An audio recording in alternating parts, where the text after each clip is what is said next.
ce château à Hyères a été construit par les Belzunce.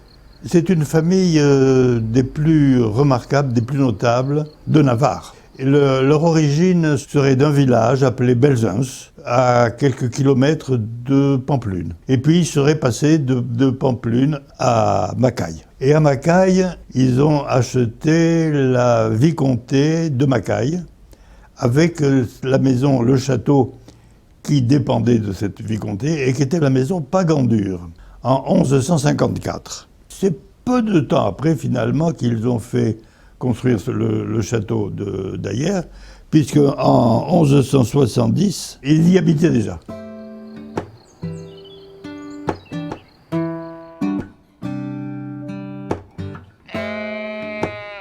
Ces Belzunce, c'était une des familles les plus remarquables de Navarre, avec les Gramont et les Lux. Ils ont eu les postes les plus importants auprès du roi de Navarre, c'est-à-dire celui de Ricombre, ceux qui l'aident à diriger le royaume.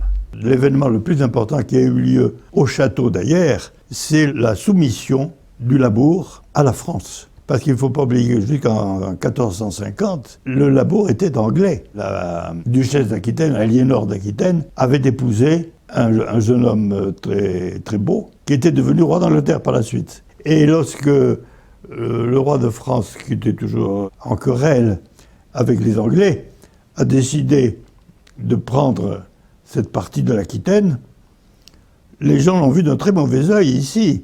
On sait que les Bayonnais ont appelé les Anglais au secours, au secours.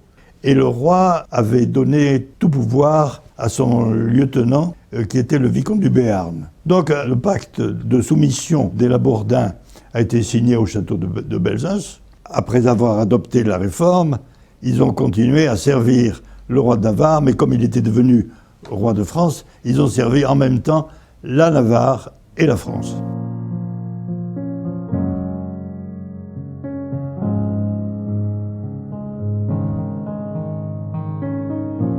À la Révolution, il s'est passé quelque chose de dramatique dans la famille de Belzunce. L'héritier de la famille de Belzunce, Henri de Belzunce, qui était militaire, était à Caen, en Normandie. Et il y a eu une révolte populaire, et les femmes, particulièrement, ont attaqué ce militaire qui se promenait dans les rues de Caen, l'ont massacré, lui ont ouvert et lui-même ont sorti le cœur, et dit-on, ont mangé son cœur.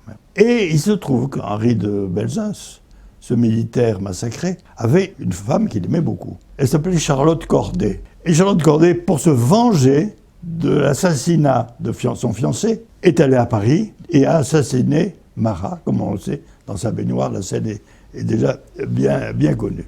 Voilà cet épisode. Et à la suite de cet assassinat, bien sûr, le père et les frères ont quitté la France et sont allés se mettre au service à Coblentz du prince de Condé qui dirigeait les légitimistes contre la Révolution.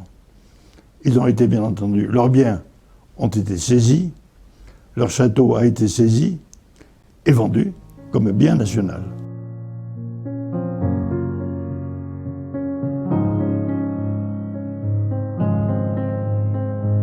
Donc leurs biens ont été confisqués, effectivement, ont été saisis et vendus. Et à un moment, ils ont été achetés par plusieurs acquéreurs, une dizaine d'acquéreurs, qui les ont achetés pour prendre les pierres pour construire des maisons.